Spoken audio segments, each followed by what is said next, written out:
Hello and welcome. Today's topic is our innermost layer of the eyeball, which is also known as retina, as you can see in this photo.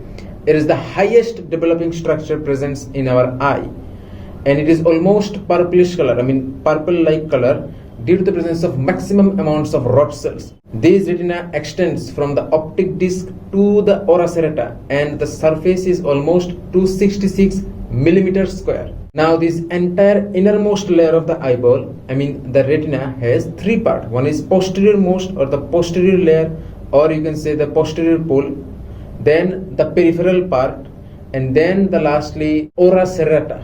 Okay, now first of all, posterior pole, as you can see in this photo, this is the most posterior part, or the posterior most part of the retina. Now try to remember one thing, that in my earlier videos of cranial nerve, I told you that the second cranial nerve, which is the optic nerve, it pierces the eyeball from the posteriorly. Suppose this is the eyeball, okay, this is the anterior part and this is the posterior part, okay. Now this optic nerve pierces the eyeball at the center point of the eyeball from the posterior side, and when it enters into the innermost layer, it ends. Try to understand, this is the retina and this is the head of the optic nerve, okay. Now this head of the optic nerve is known as optic disc, okay. As you can see in this photo, this is the optic disc. Actually, this is the head of the optic nerve, which pierces from the posterior part of the eyeball at the center point.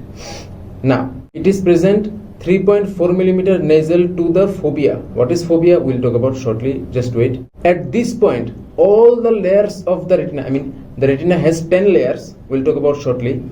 All the 10 layers of retina ends in this optic disc, and from this optic disc, all the fibers spreads through the retina. Almost 1.2 million amounts of nerve fibers presents in our one single retina.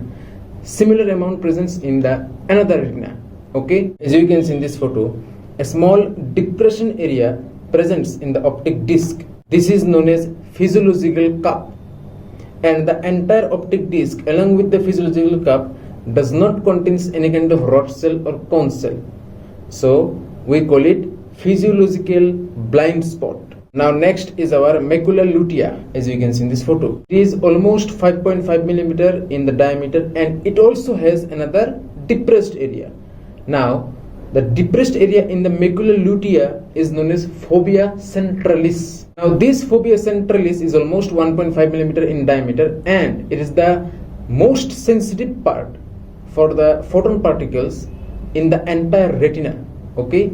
So even the slightest amount of light detectable via this fovea centralis, okay. At the center of this fovea centralis, it has a small peach-shaped area is known as foveola, which is 0.35 millimeter in the diameter. And at this foveola, at the center of this foveola, it has another depression point, which is known as umbo. Now after the posterior pole, we are getting the peripheral retina, and the terminal part of this retina is serrated, as you can see in this photo. This terminal point of the retina, or the end margin of the retina, which is serrated through the eyeball, is known as ora serrata or ora serrata, okay. It is firmly attached with the vitreous body and the choroid.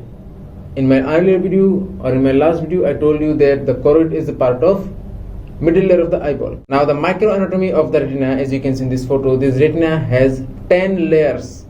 First of all, outer pigmented layer. It is the single layer which is firmly attached with the Bruch's membrane of the choroid, or the Bruch's membrane. I told you this in my last video, you have seen that. Secondly, there is our layers of rod cell and cone cells, and just for your basic introduction, I'm going to talk about very gist manner, because I will talk about this thing in details in physiology chapter, not here.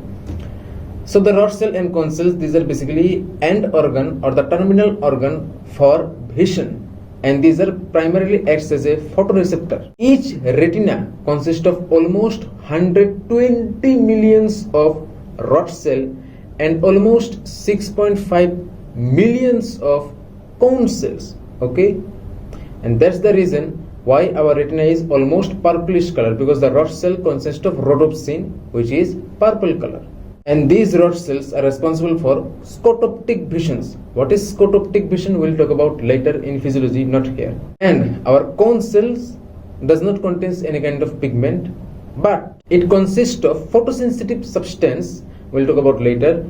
And these cone cells are responsible for photoptic vision and color vision. These things also we'll talk about in physiology chapter, along with the mechanism. Okay.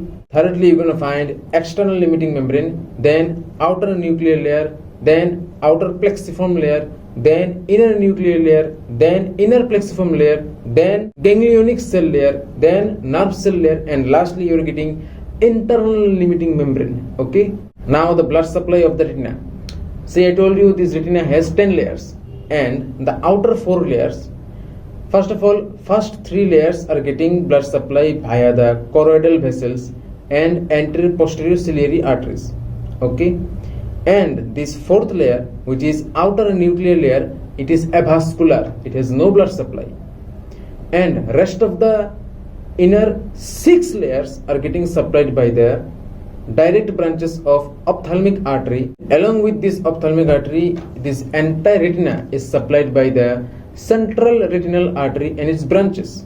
These are supratemporal, supranasal, infratemporal, infranasal. Okay. And all the 10 layers except the 4th layer, all the 10 layers, the venous drainage is done by the central retinal vein to the superior ophthalmic vein, and this superior ophthalmic vein ultimately drains into cavernous sinus. Finish. So I hope you a little bit understand about this retina. It is very, very important. Try to understand those depression areas and the layers of the retina, because this comes always in exam and also MCQ based exam. So see you in my next video. Till then, bye.